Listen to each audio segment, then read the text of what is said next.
Story time! Alright, boom. 17. I was 17 years old. I was taking my driving test. I was in school/college at the time. And I'm taking my driving test. And I told everyone, all my friends, I was taking my driving test. So before my test happened, I remember just seeing loads of text messages saying, good luck, good luck, good luck. Even my art teacher was like, good luck. I had 1 or 2 teachers saying good luck too. I don't remember going telling everyone, but I must have told everyone. Anyways, I passed my test, which I really trained for. Like, my theory smashed it. And I practiced a lot for my driving. So looking back, I deserved it. Passed my test, 3 minors, killed it. I was nervous though. I remember coming from the test and being ecstatic, going to see my friends.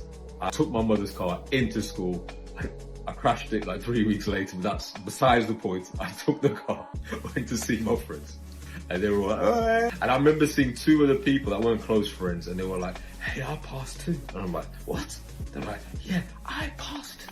You took your test? They're like, yeah. I'm like, what the fuck didn't you say anything? We could have like conversed about it leading up to it. And they're too nervous to tell anyone. I kind of guess it. But obviously we have different mentalities because I was there running my mouth the whole time about it and they didn't. Congratulations for them for passing. But then there might have even been other people on that day who took their test, but they failed and I would never know.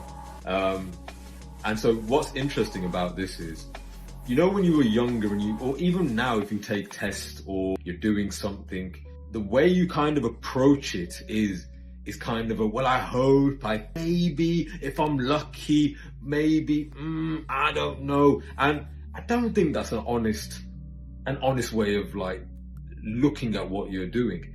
If I'm extremely thorough with something, like so thorough, like I know it like the back of my hand. And if someone says to me, how do you think you're gonna do it? I'm gonna fucking kill it. I'm gonna murder it. It's dead. Bury that shit and it ain't coming up from air. And okay, maybe it's because there's so much conviction and confidence that even if someone is that confident about what they're going to do, the chance that they may be incorrect or they may lose or something along the lines is the judgment from others is what they're truly afraid of, Do you remember when you would do a test and you'd come out the test and you'd be like, oh, I don't think I did that well. And then person would be like, oh no, I'm sure you did that well. There's genuine people that believe they did well, but they'll come out the test and say, I didn't do that well. Or I don't think I did that well. And then you have this whole palaver about people going, no, it's kind of okay. It's kind of girls that really do it, really. Like, no, it's okay, it's okay. So if I would come out a test and I knew I messed up, I'd come out like, fuck that up, man. And then some well-meaning person, like, no, I'm sure you did. I'm like, why are you telling me when I did the test, I know that I fucked up. So it doesn't mean any difference. So fucking get your hand off my shoulder, man. I don't need fucking consoling. Fucked up. That's that. It's just interesting how people approach things and what they're doing. Like, if you really prepare well, you should have absolute confidence that you're going to smash said thing. There's the possibility that something could go wrong, but what's the benefit in thinking that way? There is no benefit in thinking that way. Like, you're only going to attract some bullshit to you if you think you're not going to do well in this. So if you're unsure, prepare better and do better.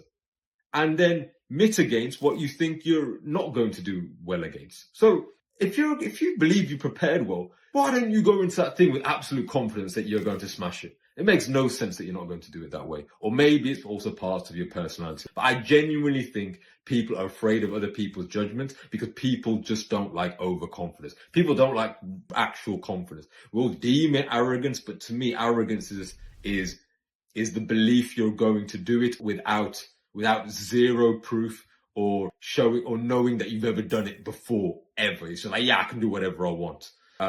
That's somewhat of arrogance. But if you've put the work in and you practice doing it, bro, that's just confidence, man.